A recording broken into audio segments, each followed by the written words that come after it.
Welcome back to our channel, Soap Lovers. Today is an absolutely wild day to be a fan, and we are so ready to dive into the madness that just graced our screens. Grab your snacks, take a deep breath, and let's get right into the thick of it because we have a lot to unpack from this latest Port Charles explosion. I am literally shaking as I type this. I cannot believe they actually did it. I have been watching this show religiously since 2015 through the highest of highs and the absolute lowest of lows. But this episode just broke my brain in the best possible way. I am sitting here late at night, completely wired because Jason Morgan just pulled off the most epic, jaw-dropping return I have seen in years. And I know some people are loving this whole WSB custody storyline, but personally, I was so sick of seeing him locked up for a crime he didn't commit just to protect Rocco. But tonight made every single agonizing week of waiting completely worth it. So let's just jump right into the deep end because I need to get these feelings out. Jason escaping WSB custody, yes to all of it. We all knew he wasn't going to sit in some federal holding cell forever while Ross Cullum and Jen Sidwell ran amok in Port Charles. But the way he did it, the absolute stealth, the classic stone cold energy radiating off the screen as he slipped back into town like a ghost. It was giving me major flashbacks to his classic returns from the 90s and 2000s. Like, remember when he came back as Patient 6 and just lurked in the shadows observing everyone? This was that exact level of iconic storytelling, and the writers absolutely nailed the pacing. Wait, I'm getting ahead of myself. Let me back up. Because before we even get to the hero moment, we have to talk about the absolute villainy of Willow Kane. Am I the only one who has been screaming at their television every time she comes on screen lately? The sheer audacity of this woman. We've watched her slowly descend into this unhinged, hypocritical madness for months. She's been threatening Jacinda, blackmailing her own mother, Nina, with that syringe playing the perfect little congresswoman. All while hiding the fact that she literally shot Drew Kane. And tonight she sank to a depth I didn't even think was possible for her. Watching her slink into Drew's hospital room with that syringe, I felt physically sick. The lighting in that scene was so dark and moody, perfectly matching the absolute darkness in Willow's soul right now. She was standing over Drew, this man who is completely paralyzed, trapped in his own body because of her, and she was preparing to inject him with another dose of that paralytic because she can't risk him waking up, because she can't risk her precious little perfect life falling apart. The beep of the heart monitor in the background just added to this unbearable tension. Think about the history here. This is the same Willow who escaped Shiloh in the Dawn of Day cult, who found out her mother was Harmony, who played the ultimate victim and judged everyone else in Port Charles for their moral failings. And now she's the monster in the dark. The way her hand was shaking, but her eyes were just so cold and determined. She really thought she was going to get away with it. She really thought she had won and that Drew was just going to be her silent victim forever. But then, oh my god, then, out of the shadows like an absolute avenging angel in his signature black leather jacket, Jason Morgan steps out. I screamed. I literally threw my remote across the room. He didn't even say a word at first. He just grabbed her wrist, stopping the needle mere inches from Drew's IV line. The look of pure, unadulterated terror on Willow's face is a mental image I'm going to frame and hang on my wall. It was cinema. It was daytime television at its absolute peak. Because she thought he was locked away, she thought she was safe, and Jason, with that icy, deadly calm that Steve Burton plays so perfectly, just stared right through her. You're done. That's all he said initially. 2 words, but they carry the weight of 1,000 threats. You could see the exact moment Willow's entire world shattered into a million pieces. The absolute panic that washed over her was so satisfying to watch after months of her smugly manipulating everyone around her. And then the struggle. It wasn't just a physical fight. It was this desperate, pathetic flailing from Willow as she tried to break free, trying to protect her lies. But Jason is Jason. He easily overpowered her, pinning her back and forcing her to confront what she had done. He didn't just stop the injection. He demanded the truth. He backed her into a corner, both literally and figuratively, and he didn't let up until she cracked. He knew exactly what she was doing, and he wasn't going to let her leave that room without a full confession. I shot him, she finally screamed. She confessed, right there in the middle of General Hospital. Willow Kane finally admitted that she was the one who pulled the trigger on Drew all those months ago. The sheer relief I felt hearing those words come out of her mouth, it was like a physical weight lifting off my chest. I've been waiting so long for this secret to blow up, especially with Kai and Trina holding on to it and Willow threatening everyone left and right to keep them quiet.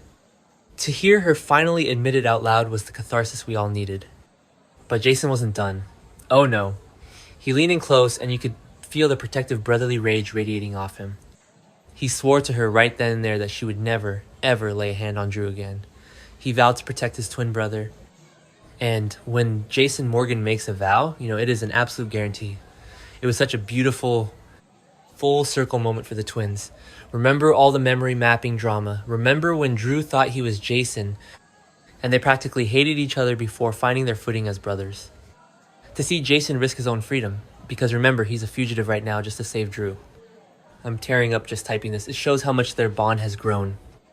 And speaking of Drew, can we talk about the absolute miracle that started happening right after the confession? Because while Jason and Willow are having this intense high-stakes standoff, the camera pans to Drew's hand, and his finger twitches. I mean, are you kidding me right now? The timing is pure soap opera perfection.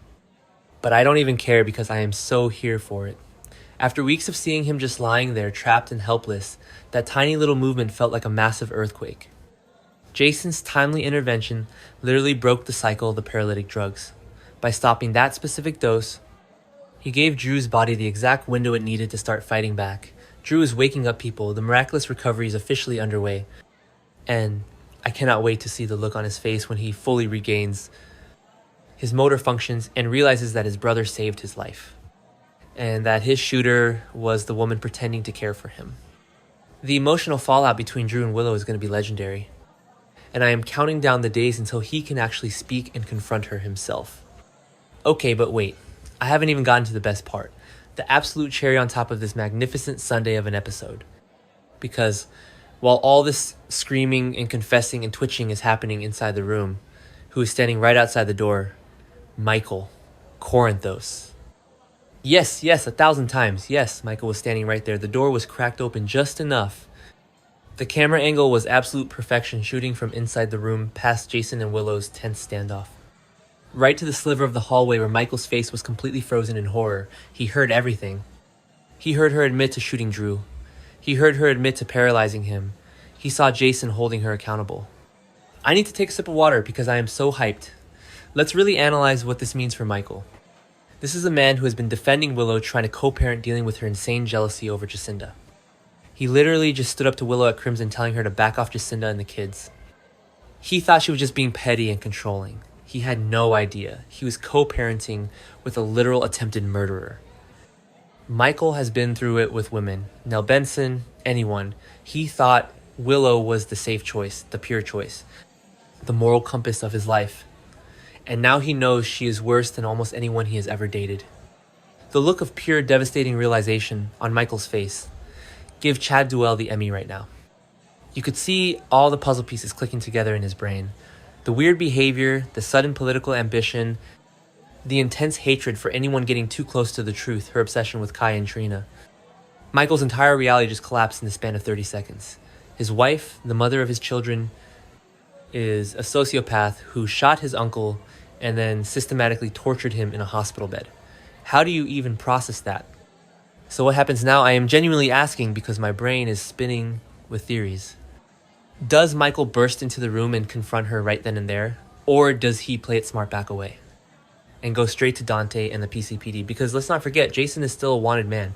If Michael calls the cops on Willow, he risks exposing Jason's location to the authorities. And Jason's only on the run because he's covering for Rocco. The layers to this storyline are absolutely insane right now. It is a massive web of secrets, and Michael is right in the center of it. I know some fans in the forums are saying Michael is going to cover for her because of the kids, but I'm sorry. I just don't see it. Not after she tried to paralyze his uncle. Not after she shot Drew. Michael has his flaws. Lord knows he does, but he has a line, and Willow just sprinted miles past it.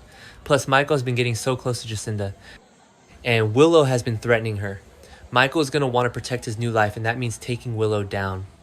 He is going to want full custody of Wiley and Amelia, and he now has the ultimate ammunition to get it. And what about Jason? He can't just hang out in Drew's room forever. He has to get back into the shadows. He still needs to deal with the whole Sidwell and Cullum mess. He needs to clear his name without throwing Rocco under the bus. Especially now that Rocco is out here confessing to Britt in the chapel. Jason's plate is so full, but for tonight, just for tonight, Jason Morgan is the ultimate hero of Port Charles again. He proved why he is the absolute backbone of this show. I am just so overwhelmed with how good this episode was. It gave us action, it gave us long-awaited secrets exploding, it gave us classic character beats, and it set up the next month of storylines perfectly. If you are not watching General Hospital right now, what are you even doing with your life? I am going to be rewatching that final scene on YouTube on a loop until tomorrow's episode airs. The pacing, the acting, the dramatic irony of Michael at the door. It is soap opera gold. Seriously, the fallout from this is going to be legendary. Willow is going to lose everything. Her congressional seat, her kids, her freedom, and honestly, I am bringing popcorn to the watch party because she deserves every single bit of the karma that is about to hit her. Let me know in the comments if you guys are as hyped as I am because I literally cannot sleep right now. Port Charles is never going to be the same and I am strapped in for the ride.